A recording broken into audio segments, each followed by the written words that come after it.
I'm Representative Gerry Pollet from the 46th District, which is North and Northeast Seattle, and today I'm going to talk about the Parental Rights Public School Initiative and some other initiatives to the Legislature.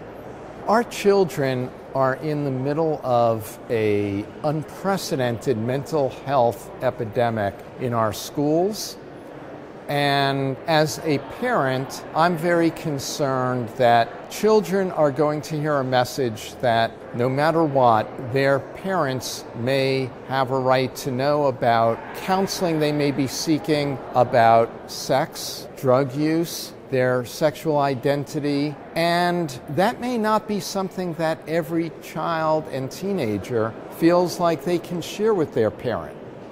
As an attorney, I know that this initiative actually does not do anything to undermine the current rights that we have fought so hard to put in place to protect our children and their ability to get mental health and physical health support, including at health clinics at schools. But I'm concerned and voted no because I believe that the messaging about this legislation is going to tell children that they can't go to a health clinic without fear of being outed, literally in some cases, or having their personal crisis disclosed, and that will actually reduce the number of children who need to be able to get mental health or reproductive health or other care. So I voted no today and don't believe that the legislation should be adopted. If it is adopted, then I think that we will need to be following it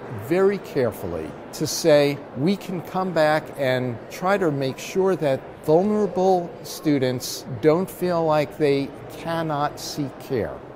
There are three initiatives that the legislature is clearly not going to act on. All three of them basically would destroy the social safety net and educational supports in the state of Washington and undermine our transportation system in particular. One of them would repeal our Climate Commitment Act. We would be going backwards if we passed this. The revenue from making sure polluters pay more and more to emit their carbon is going into making sure we have ferry service that will be reliable and switch over to hybrid or electric ferries. It's reducing usage of gas and replacing and allowing us to have electric vehicle chargers. And so that would be a huge step backwards if we were to adopt the one that repeals the Climate Commitment Act. Similarly, repeal of the capital gains tax would be a major step backwards for the state of Washington. The capital gains tax is the most progressive tax step we have taken to try to tax wealth in the state of Washington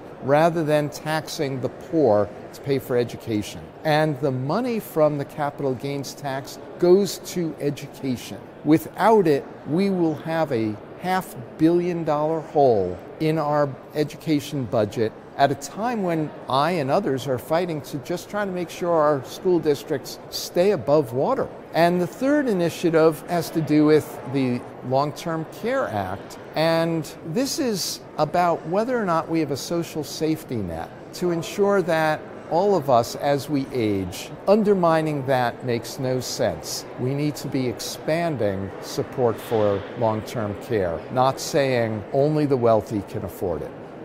This short session saw an incredible amount of legislative activity on some very important issues for every single resident of Washington, from health care, education, early learning, protecting the environment, and spending time on three initiatives that would literally blow holes in the budget for education and health care, long-term care, or our transportation system made no sense. I'm glad that we'll have done an incredible job promoting education, healthcare, environment this year. And if you'd like to talk to me about ideas for additional legislation for next year or anything we've been doing, please contact me.